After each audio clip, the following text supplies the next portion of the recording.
बोलो भागवत भगवान की जय। सप्तम स्कंद 13वां अध्याय यति धर्म का निरूपण।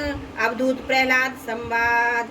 नारद जी कहते हैं, धर्मराज, यदि वानप्रस्थी में ब्रह्म विचार का सामर्थ्य हो तो शरीर के अतिरिक्त और सब कुछ छोड़कर वह संन्यास ले ले तथा किसी भी व्यक्ति, वस्तु, स्थान और समय की अपेक्षा न रख कर एक गाँव में एक ही रात रहने का नियम लेकर पृथ्वी पर विचरण करे। यदि वह वस्त्र पहने तो केवल कौपीन, जिससे उसके गुप्तंग ढक जाएं, और जब तक कोई आपत्ति न आवे तब तक दंड वह अपने आश्रम के चिन्हों के सिवा अपनी त्यागी हुई किसी भी वस्तु को ग्रहण न करे। सन्यासी को चाहिए कि वह समस्त प्राणियों का हितैषी हो, शांत रहे, भगवत प्राणी रहे और किसी का आश्रय न लेकर अपने आप में ही रमे, अकेला ही विचरे। इन संपूर्ण विश्व को कार्यों कारण से अतीत परमात्मा में अध्यस्त जाने और कारण स्वरूप इस जगत में ब्रह्म स्वरूप अपने आत्मा को परिपूर्ण देखे। आत्मदर्शी सन्यासी सुषुप्ति और जागरण की संधि में अपने स्वरूप का अनुभव करे और बंधन तथा मोक्ष दोनों ही केवल माया है, वस्तुतः कुछ नहीं ऐसा समझे। ना तो शरीर की अवश्य होने वाली मृत्यु का अभिनंदन करे और ना ही अनिश्चित जीवन का, केवल समस्त प्राणियों की उत्पत्ति और नाश के कारण काल की प्रतीक्षा करता रहे। असत्य आत्म वस्तु का प्रतिपादन करने वाले शास्त्रों से प्रीति न करे। अपने जीवन निर्वाह के लिए कोई जीविका ना करे, केवल वाद विवाद के लिए कोई तर्क ना करे, संसार में किसी का पक्ष ना हो, शिष्य मंडली ना जुटाए, बहुत से ग्रंथों का अभ्यास ना करे, व्याख्यान ना दे और बड़े बड़े कामों में को आरंभ ना करे। शांत समदर्शी महात्मा सन्यासी के लिए किसी आश्रम का बंधन धर्म का कारण नहीं है। वे अपने आश्रम के चिन्हों को धारण करे चाहे छोड़ दे, उसके पास कोई आश्रम का चिन्ह ना हो, परंतु वह आत्मानुसंधान में मग्न हो तो अत्यंत विचारशील, परंतु जान पड़े पागल और बालक की तरह। वह अत्यंत प्रतिभाशाली होने पर भी साधारण मनुष्य की दृष्टि से ऐसा जान पड़े मानो कोई गूंगा है। ये दुष्ट इस विषय में महात्मा लोग एक प्राचीन इतिहास का वर्णन करते हैं। वह है दत्तात्रेय मुनि। भक्तराज प्रहलाद का संबंध। एक बार भगवान के परम प्रेमी प्रहलाद जी कुछ मंत्रियों के साथ लोगों के हृदय की बात जानने की इच्छा से लोकों में विचरण कर रहे थे। उन्होंने देखा कि स्वयं पर्वत की तलहटी में कावेरी नदी के तट पर पृथ्वी पर एक मुनि पड़े हुए हैं। उनके शरीर की निर्मल ज्योति अंगों के धूली दूसरित होने के कारण ढकी हुई थी। उनके कर्म, आकार, वाणी और वर्ण, आश्रम के आदि के चिन्हों से लोग यही समझ नहीं सकते थे कोई सिद्ध पुरुष है या नहीं। भगवान के परम प्रेमी भक्त प्रहलाद ने अपने सिर से उनके चरणों का स्पर्श करके प्रणाम किया और विधि पूर्वक उनकी पूजा करके जानने की इच्छा की। यह प्रश्न किया, भगवान, आपका शरीर उद्योगी और भोगी पुरुषों के समान हष्टपुष्ट है। संसार का नियम है कि उद्योग करने वाले को धन मिलता है, धन वालों को ही भोग प्राप्त होता है, भोगियों को शरीर हष्टपुष्ट होता है और कोई दूसरा कारण तो हो नहीं सकता। भगवान, आप कोई उद्योग तो करते नहीं है, यूं ही पड़े रहते हैं, इसलिए आपके पास धन है नहीं। फिर आपको भोग कहाँ से प्राप्त होंगे? ब्राह्मण देवता बिना भोग के ही अपना शरीर इतना हष्टपुष्ट कैसे? यदि हमारे सुनने योग्य हो तो अवश्य बतलाइए। आप विद्वान, समर्थ और चतुर हैं, आपकी बातें बड़ी अद्भुत और प्रिय होती हैं। ऐसी अवस्था में आप सारे संसार को कर्म करते हुए देखकर भी संभाव से पड़े हुए हैं, इसका क्या कारण है? नारद जी कहते, धर्मराज, जब प्रहलाद जी ने महामुनि दत्तात्रेय जी से इस प्रकार प्रश्न किया तब वे उनकी अमृतमयी वाणी के वशीभूत होकर मुस्कुराते हुए बोले। दत्तात्रेय जी ने कहा, दैत्यराज, सभी श्रेष्ठ पुरुष तुम्हारा सम्मान करते हैं। मनुष्यों को कर्मों की प्रवृत्ति, उनकी निवृत्ति का क्या फल मिलता है, यह बात तुम अपनी ज्ञान दृष्टि से ही जानते हो। तुम्हारी अनन्य भक्ति के कारण देवादिदेव भगवान नारायण सदा तुम्हारे हृदय में विराजमान रहते हैं। जैसे सूर्य अंधकार को नष्ट कर देते हैं, वैसे ही वे तुम्हारे अज्ञान को नष्ट कर सकते हैं। तो भी प्रहलाद, मैंने जैसा कुछ जाना है उसके अनुसार मैं तुम्हारे प्रश्नों का उत्तर देता हूँ, क्योंकि आत्मशुद्धि के अभिलाषियों को तुम्हारा सम्मान अवश्य करना चाहिए। प्रहलाद जी, तृष्णा एक ऐसी वस्तु है जो इच्छानुसार भोगों के प्राप्त होने पर भी पूरी नहीं होती है। उसी के कारण जन्म मृत्यु के चक्कर में भटकना पड़ता है।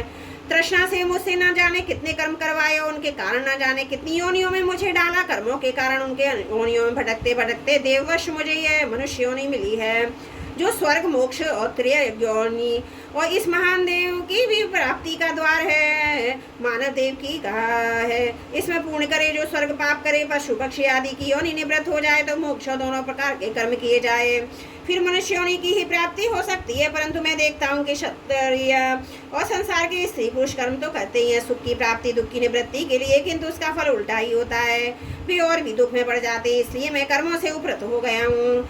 सुख ही आत्मा का स्वरूप है। समस्त चेष्टाओं की निवृत्ति उसका शरीर उसके प्रकाशित होने का स्थान है। इसलिए समस्त भोगों को मनोराज्य मात्र समझकर मैं अपने प्रारब्ध को भोगता हुआ बढ़ा रहता हूँ।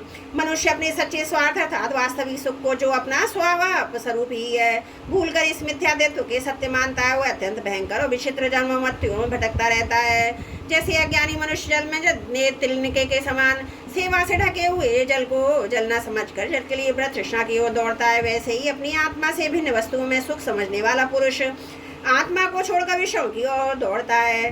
प्रहलाद जी शरीर आदि तो प्रारब्ध के अधीन है, उनके द्वारा जो अपने लिए सुख पाना और दुख मिटाना चाहता हुआ कभी अपने कार्य में सफल नहीं हो सकता।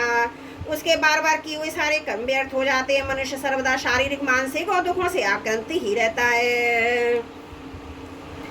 मरणशील तो है ही, यदि उसने बड़े श्रम और कष्ट से कुछ धन और भोग प्राप्ति भी कर लिया तो क्या लाभ। लोभी और इंद्रियों के वश में रहने वाले धनियों को दुख तो मैं देखता ही रहता हूँ। भय के मारे उन्हें नींद नहीं आती, सब पर उनका संदेह बना रहता है। जो जीवन उनके लोभी हैं बेचारा और राजा चोर शत्रु स्वजन पशु पक्षी याचक और काल से यहाँ तक कि कहीं मैं भूल कर ना बैठूं, अधिक ना खर्च कर दूं, इस आशंका से अपने आप में भी सदा डरते रहते हैं। इसलिए बुद्धिमान पुरुष को चाहिए कि जिसके कारण शोक मोह भय क्रोध राग कायरता और श्रम आदि का शिकार होना पड़ता है, उस धन और जीवन की स्पृहा का त्याग कर दे। इस लोक में मेरे सबसे बड़े गुरु हैं अजगर और मधुमक्खी। उनकी शिक्षा से हमें वैराग्य और संतोष की प्राप्ति होती है। मधुमक्खी जैसे मधु इकट्ठा करती है, वैसे ही लोग बड़े कष्ट से संचय करते हैं, परंतु दूसरा ही कोई धनराशि के स्वामी को मारकर उसे छीन लेता है। इससे मैंने शिक्षा ग्रहण की है कि विषय भोगों से विरक्त ही रहना चाहिए। मैं अजगर के समान निश्चेष्ट पड़ा रहता हूँ और देववश जो कुछ मिल जाता है उसी में संतुष्ट रहता हूँ, और यदि कुछ नहीं मिलता तो बहुत दिनों तक धैर्य धारण कर वहीं पड़ा रहता हूँ। कभी थोड़ा अन्न खा लेता हूँ तो कभी बहुत, कभी स्वादिष्ट तो कभी नीरस बेस्वाद, और कभी अनेकों गुणों से युक्त तो कभी सर्वदा गुणहीन। कभी बड़ी श्रद्धा से प्राप्त हुआ अन्न खाता हूँ तो कभी अपमान के साथ, कभी किसी समय अपने आप ही मिल जाने पर, कभी दिन में, कभी रात में, कभी एक बार भोजन करके भी दोबारा कर लेता हूँ। मैं अपने प्रारब्ध के भोग में ही संतुष्ट रहता हूँ, इसलिए मुझे रेशमी या सूती मृग चर्म या चीरवल कल और कुछ जैसा भी वस्त्र मिल जाता है वैसा ही पहन लेता हूँ। कभी मैं पृथ्वी घास पत्ते पत्थर या राख के ढके हुए ढेर पर रहता हूँ तो कभी दूसरों की इच्छा से महलों में पलंगों गद्दों पर सो लेता हूँ। दैत्यराज कभी नहा धोकर शरीर में चंदन लगाकर सुंदर वस्त्र फूलों के हार और गहने पहन रथ हाथी और घोड़े पर चढ़कर चलता हूँ तो कभी पिशाच के समान बिल्कुल नंग धड़ंग विचरता हूँ। मनुष्यों के स्वभाव भिन्न भिन्न होते ही हैं, अतः ना तो मैं किसी की निंदा करता हूँ ना स्तुति, मैं केवल इनका परम कल्याण और परमात्मा से एकता चाहता हूँ। सत्य का अनुसंधान करने वाले मनुष्य को चाहिए कि जो नाना प्रकार के पदार्थ और उनके भेद विभेद मालूम पड़ रहे हैं उनको चित्तवृत्ति में हवन कर दे। चित्तवृत्ति को इन पदार्थों के संबंध में विभिन्न ब्रह्मोत्तम करने वाले मन को सात्विक अहंकार में और सात्विक अहंकार को मैं तत्व के द्वारा माया में हवन कर दे। इस प्रकार ये सब भेद विभेद उनका कारण माया ही है, ऐसा निश्चय करके फिर उस माया को आत्मानुभूति में स्वाहा कर दे। इस प्रकार आत्म साक्षात्कार के द्वारा आत्मस्वरूप में स्थित होकर निष्क्रिय अपरत हो जाए। प्रहलाद जी, मेरी ये आत्मकथा अत्यंत गुप्त और लोक और शास्त्र से परे की वस्तु है। तुम भगवान के अत्यंत प्रेमी हो, इसलिए मैंने तुम्हारे प्रति इसका वर्णन किया है। नारद जी कहते हैं, महाराज प्रहलाद जी जाता थे, मुनि ने परमहंसों के समय इस धर्म का श्रवण करके उनको पूजा की और फिर उनसे विदा लेकर बड़ी प्रसन्नता से अपनी राजधानी के लिए प्रस्थान किया। बोलो भागवत भगवान की जय। सप्तम स्कंद 13वां अध्याय समाप्त। त्रुटियों के लिए क्षमा प्रार्थी हूँ। बोलो भागवत भगवान की जय। सप्तम स्कंद 14वां अध्याय गृहस्थ संबंधी सदाचार। राजा युधिष्ठिर ने पूछा, देवर्षि नारद, मेरे जैसा ग्रह आसक्त बिना विशेष विरक्षम के इस पद को किस साधन से प्राप्त कर सकता है? आप कृपा करके मुझे बतलाइए। नारद जी ने कहा, युधिष्ठिर, मनुष्य गृहस्थ आश्रम में रहे, गृहस्थ धर्म के अनुसार सब काम करे, परंतु उन्हें भगवान के प्रति समर्पित कर दे और बड़े बड़े संत महात्माओं की सेवा भी करे। अवकाश के अनुसार पुरुष विरक्त निवास करे, बार बार श्रद्धा पूर्वक भगवान के अवतारों की लीला सुधा का पान करता रहे।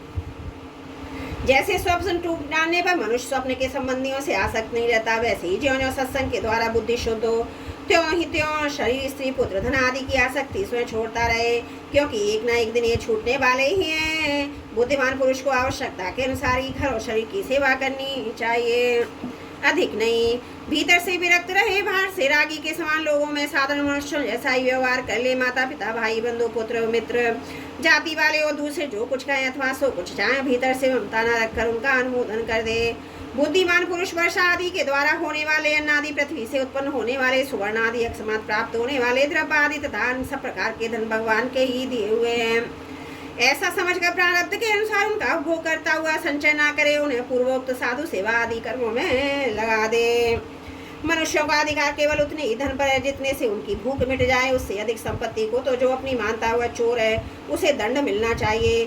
हरिण, ऊंट, गधा, बंदर, चूहा, सरीसृप, रेंगवा, चलने वाले प्राणी, पक्षी, मक्खी आखी को पुत्र के समान ही समझे। उनमें और पुत्रों में अंतर ही कितना है। गृहस्थ मनुष्यों को भी धर्म, अर्थ और काम के लिए बहुत कष्ट नहीं उठाना चाहिए, बल्कि देश काल और प्रारब्ध के अनुसार जो कुछ मिल जाए उसी से संतोष करना चाहिए।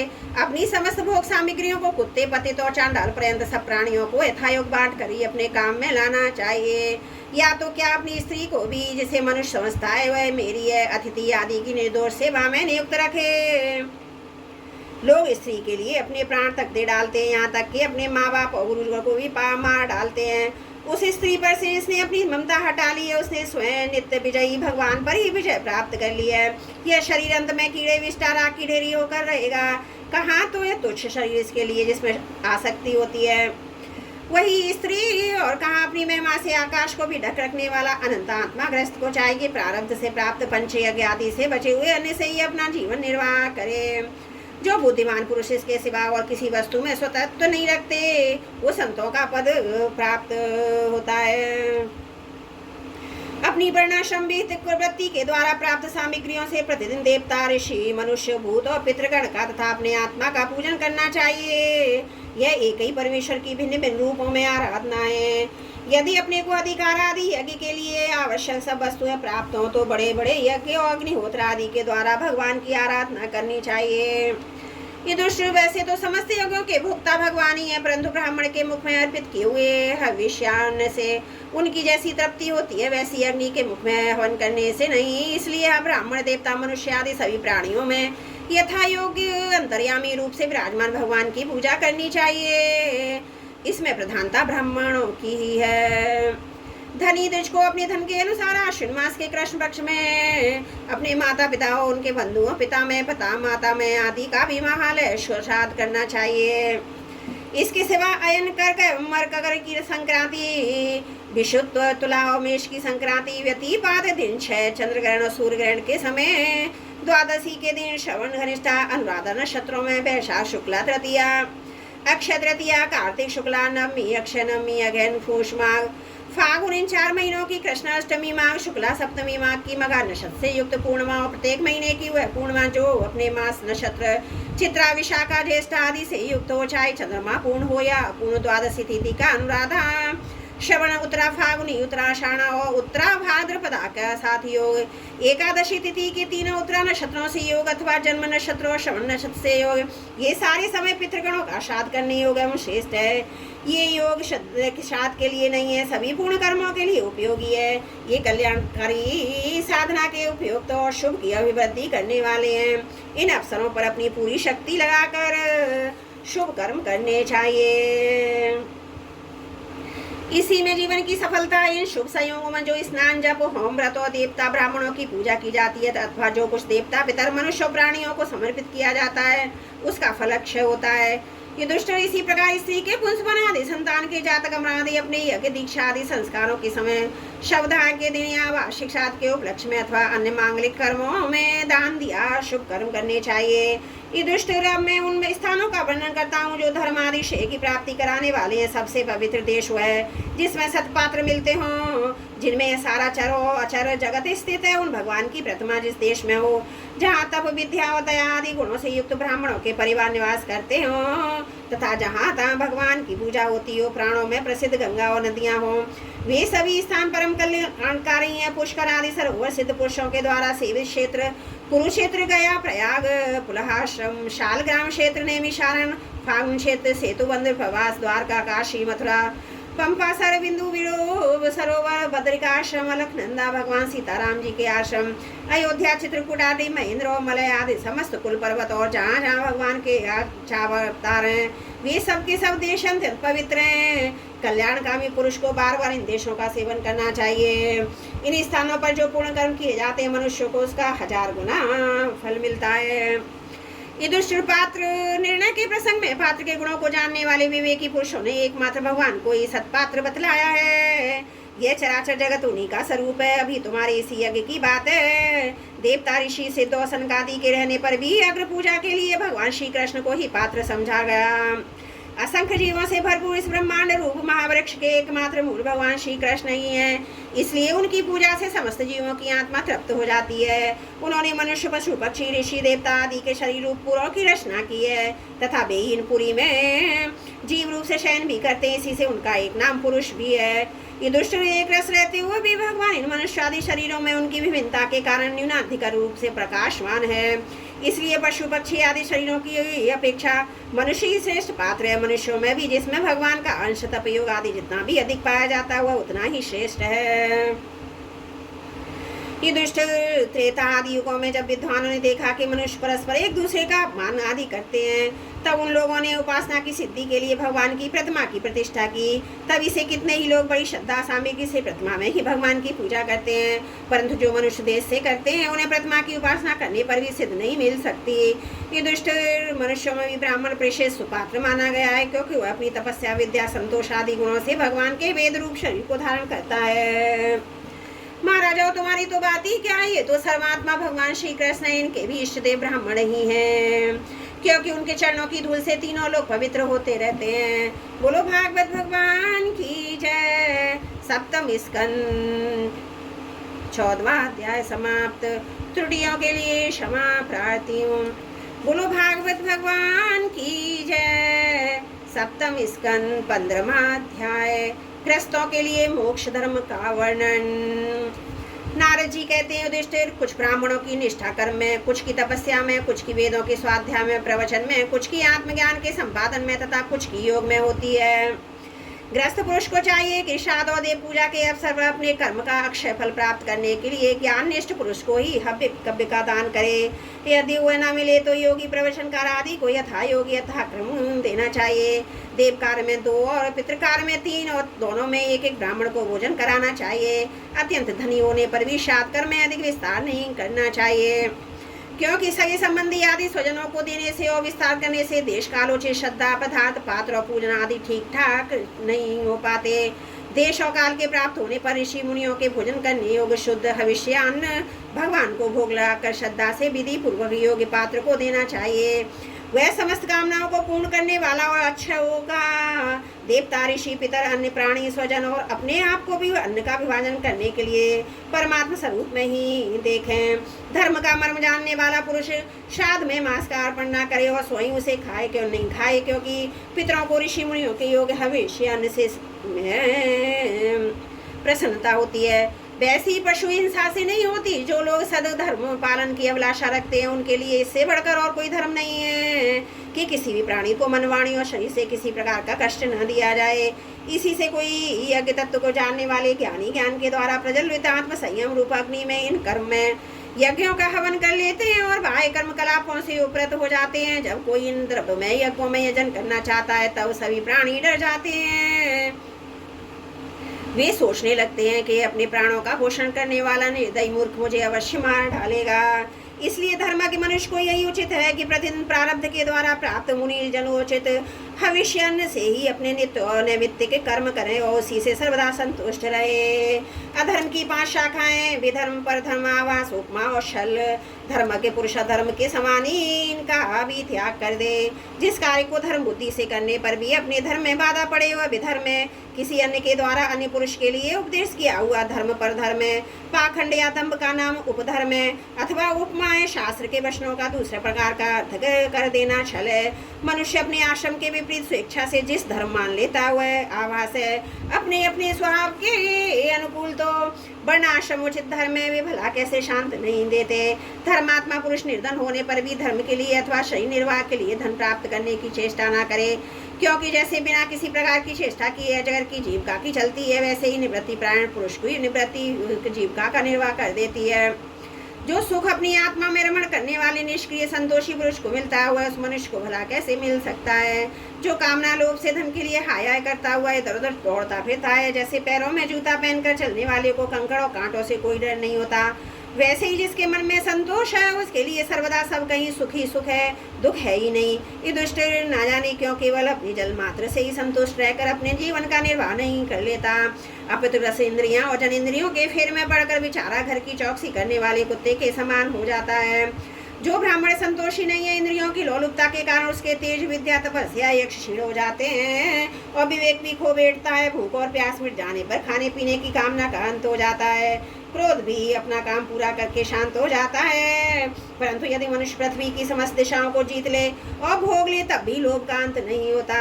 अनेक विषयों के ज्ञाता शंकाओं का समाधान करके चित्त में शास्त्रोक्त अर्थ को बैठा देने वाले विद्वत्सु सभाओं के सभापति बड़े बड़े विद्वान भी संतोष के कारण गिर जाते हैं। धर्मराज संकल्पों के परित्याग से काम को, कामनाओं के त्याग से क्रोध को, संसारी लोग जिसे अर्थ कहते हैं उसे अनर्थ समझकर लोभ को और तत्व के विचार से भय को जीत लेना चाहिए।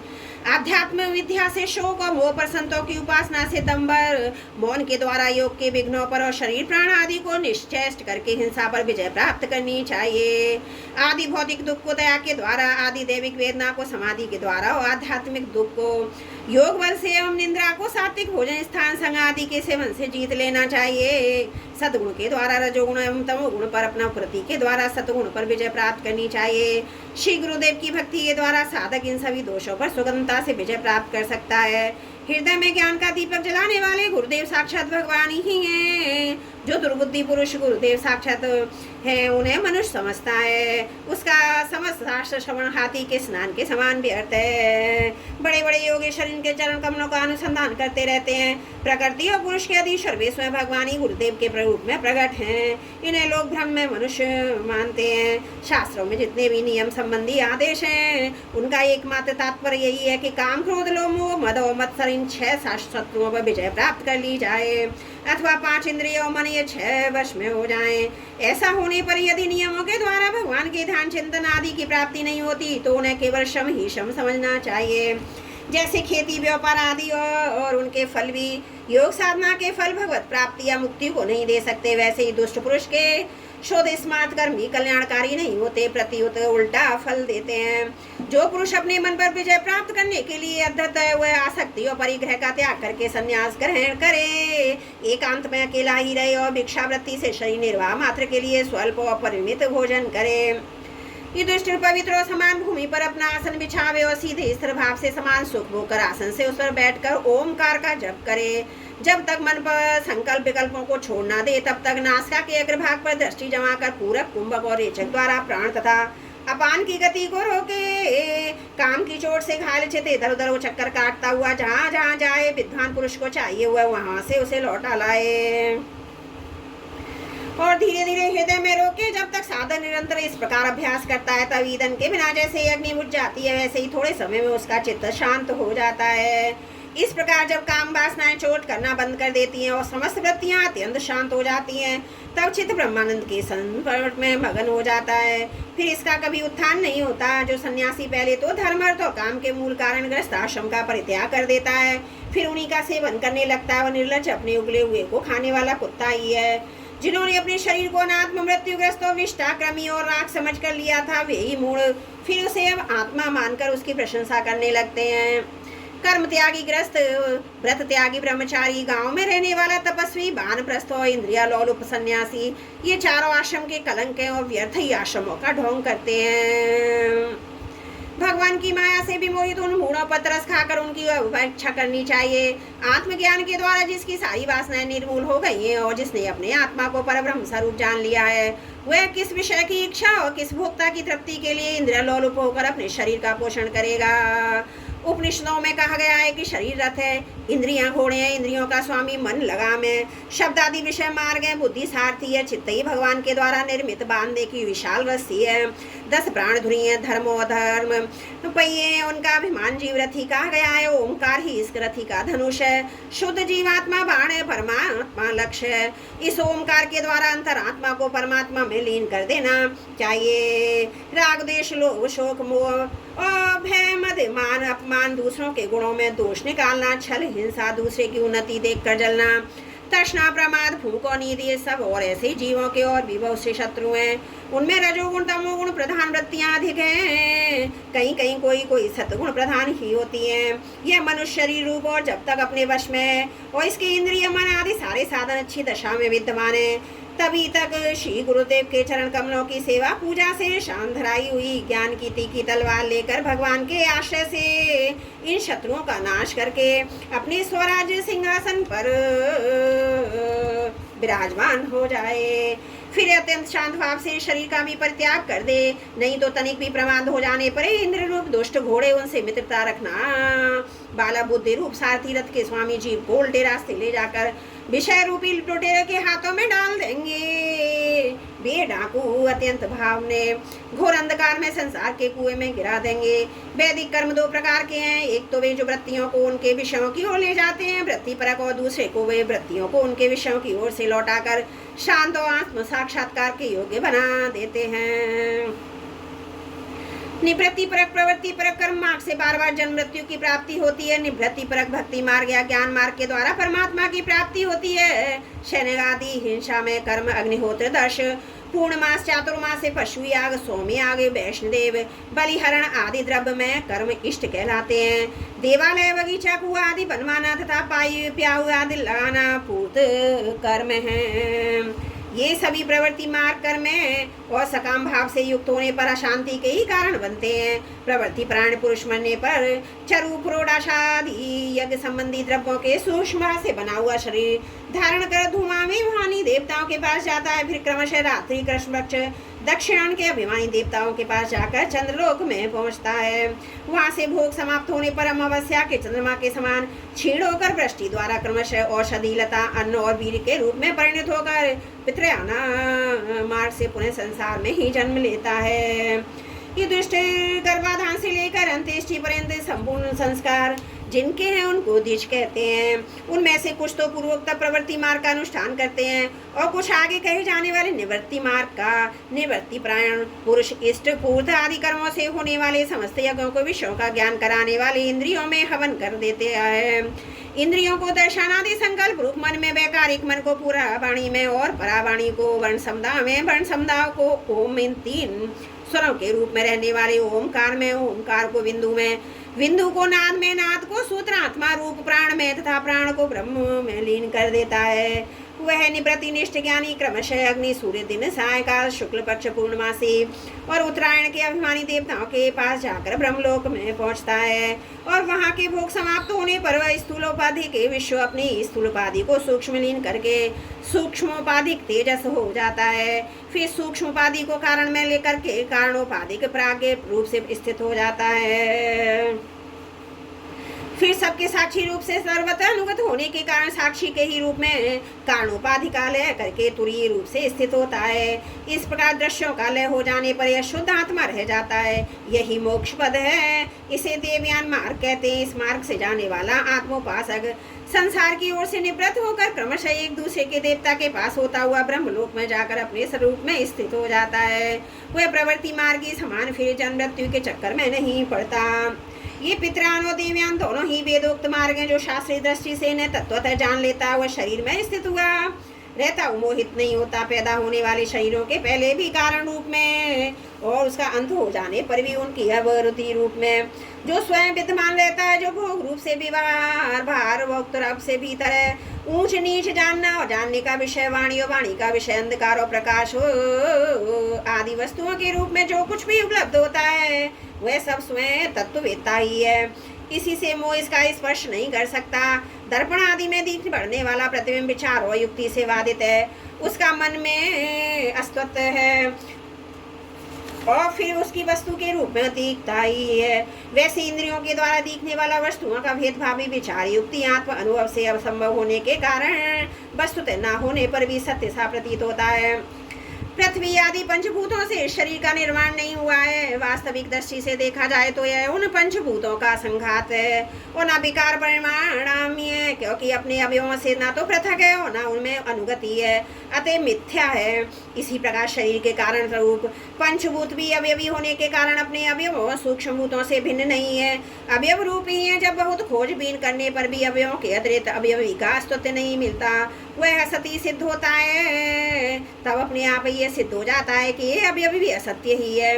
जब तक अज्ञान के कारण एक ही परम तत्वों में अनेक वस्तुओं के भेद मालूम पड़ते रहते हैं, तब तक वह भ्रम भी रह सकता है। जो वस्तुएं पहले थी वे अब भी हैं, और स्वप्न में भी जिस प्रकार जागृत स्वप्न आदि अवस्थाओं के अलग अलग अनुभव होते ही हैं, उनमें भी विधि निषेध के शास्त्र रहते हैं। वैसे ही जब तक इन भिन्नताओं के अस्तित्व का मोह बना हुआ है, तब तक यहाँ भी विधि निषेध के शास्त्र हैं। जो विचारशील पुरुष स्वानुभूति से आत्मा के त्रिविध अद्वैत का साक्षात्कार करते हैं, वे जागृत स्वप्न सुषुप्ति और दृष्टा दर्शन और दृश्य के भेद रूप स्वप्न को मिटा देते हैं। ये अद्वैत तीन प्रकार के भावाद्वैत, क्रियाद्वैत और द्रव्याद्वैत, जिसे वस्त्र सूत रूप ही होता है, वैसे ही कार्य भी कारण मात्र ही है, क्योंकि भेद तो वास्तव में है नहीं। इस प्रकार सबकी एकता का विचार भावाद्वैत है। ये दुष्ट मन, वाणी और शरीर से होने वाले सर्व कर्म स्वयं ब्रह्म परमात्मा में ही हो रहे हैं, उसी में अध्यस्त है। इस भाव से समस्त कर्मों को समर्पित कर देता है। क्रियाद्वैत है स्त्री पुत्र आदि सगे संबंधी हम संसार के अन्य समस्त प्राणियों के तथा अपने स्वार्थ भोग एक ही हैं, उनमें से अपने पराय का भेद नहीं है। इस प्रकार का विचार द्रव्याद्वैत है। ये दृष्टि पुरुष के लिए जिस द्रव्य को जिस समय जिस उपाय से जिससे ग्रहण करना शास्त्र आज्ञा के विरुद्ध ना हो, उसी से अपने सब कार्य संपन्न करने चाहिए। आपत्ति काल को छोड़कर इससे अन्यथा नहीं करना चाहिए। महाराजा भगवत भक्त मनुष्य दिव्यदेव और कहे हुए इन कर्मों के द्वारा वेद कर्मों में अन्याय कर्मों में अनुष्ठान से घर में रहते हुए श्री कृष्ण की गति को प्राप्त करता है। युधिष्ठिर, जैसे तुम अपने स्वामी भगवान श्री कृष्ण की कृपा सहायता से बड़ी बड़ी कठिनाइयाँ विपत्तियों से पार हो गए हो, और उन्हीं के चरण कमलों की सेवा से समस्त भूमंडल को जीतकर तुमने बड़े बड़े राजसूय आदि यज्ञ किए हैं। पूजन में इसके पहले के महाकल्प में मैं एक गंधर्व था, मेरा नाम था उपबर्हण, और गंधर्वों में मेरा बड़ा सम्मान था। मेरी सुंदरता सुकुमारता और मधुरता अपूर्व थी। मेरे शरीर से सुगंधी निकला करती, देखने में बहुत अच्छा लगता। स्त्रियां मुझ में बहुत प्रेम करती और मैं सदा प्रमाद में ही रहता। मैं अत्यंत विलासी था। एक बार देवताओं के यहाँ ज्ञान सत्र हुआ, उसमें बड़े बड़े प्रजापति आए थे। भगवान की लीला का गान करने के लिए उन लोगों ने गंधर्व अप्सराओं को बुलाया। मैं जानता था कि ये संतों का समाज है, वहाँ भगवान की लीला का ही गान होता है। फिर भी मैं स्त्रियों के साथ लौकिक गीतों का गान करता हुआ उन्मत्त की तरह वहाँ जा पहुँचा। देवताओं ने देखा यह तो हम लोगों का अनादर कर रहा है। उन्होंने अपनी शक्ति से मुझे शाप दिया कि तुमने हम लोगों की अवहेलना की है, इसलिए तुम्हारी सारी सौंदर्य संपत्ति नष्ट हो जाए और तुम शीघ्र ही शूद्र हो जाओ। उनके शाप से मैं दासी का पुत्र हुआ, किंतु शूद्र जीवन में किए गए महात्माओं के सत्संग सेवा शुश्रूषा के प्रभाव से मैं दूसरे जन्म में ब्रह्मा जी का पुत्र हुआ। संतों की अवहेलना और सेवा का मेरा प्रत्यक्ष अनुभव है। संत सेवा से ही भगवान प्रसन्न होते हैं। मैंने तुम्हें ग्रस्तों का पाप नाशक धर्म बतला दिया। इस धर्म के आचरण से ग्रस्त भी अनासी सन्यासियों को मिलने वाला परम पद प्राप्त कर लेता है। युधिष्ठिर, उस मनुष्य लोक में तुम लोगों के भाग्य अत्यंत प्रशंसनीय है, क्योंकि तुम्हारे घर में साक्षात परब्रह्म परमात्मा मनुष्य का रूप धारण करके गुप्त रूप से निवास करते हैं। इसी से संसार को पवित्र कर देने वाले ऋषि मुनि बार बार उनका दर्शन करने के लिए चारों ओर से तुम्हारे पास आया करते हैं। बड़े बड़े महापुरुष निरंतर जिनको ढूंढते रहते हैं, जो माया के लिए से रहित परम शांत परमा आनंद अनुभव स्वरूप पर ब्रह्म परमात्मा है, वे ही तुम्हारे प्रिय हितैषी मेरे भाई पूज्य आज्ञाकारी गुरु और स्वयं आत्मा श्री कृष्ण हैं। शंकर ब्रह्मा आदि भी अपनी सारी बुद्धि लगाकर वे ये हैं, इस रूप में उनका वर्णन नहीं कर सकते। फिर हम तो कर ही कैसे सकते हैं। हम मौन भक्ति और संयम के द्वारा ही उनकी पूजा करते हैं। कृपया हमारी यह पूजा स्वीकार करके भक्त वत्सल भगवान हम पर प्रसन्न हो। श्री सुखदेव जी कहते हैं, परीक्षित, देवर्षि नारद का यह वचन सुनकर राजा युधिष्ठिर को अत्यंत आनंद हुआ। उन्होंने प्रेम विह्वल होकर देवर्षि नारद और भगवान श्री कृष्ण की पूजा की। देवर्षि नारद भगवान श्री कृष्ण और राजा युधिष्ठिर से विदा लेकर और उनके द्वारा सत्कार पाकर चले गए। भगवान श्री कृष्ण ही परब्रह्म है, यह सुनकर युधिष्ठिर के आश्चर्य की सीमा न रही। परीक्षित, इस प्रकार मैंने तुम्हें दक्ष पुत्रियों के वंशों का अलग अलग वर्णन सुनाया। उन्हीं के वंश में देवता, असुर, मनुष्य आदि संपूर्ण चराचर की सृष्टि है। बोलो भागवत भगवान की जय। सप्तम स्कंद 15वां अध्याय समाप्त। त्रुटियों के लिए क्षमा चाहती हूँ। इति सप्तम स्कंद समाप्तम। हरि ओम तत्सत्।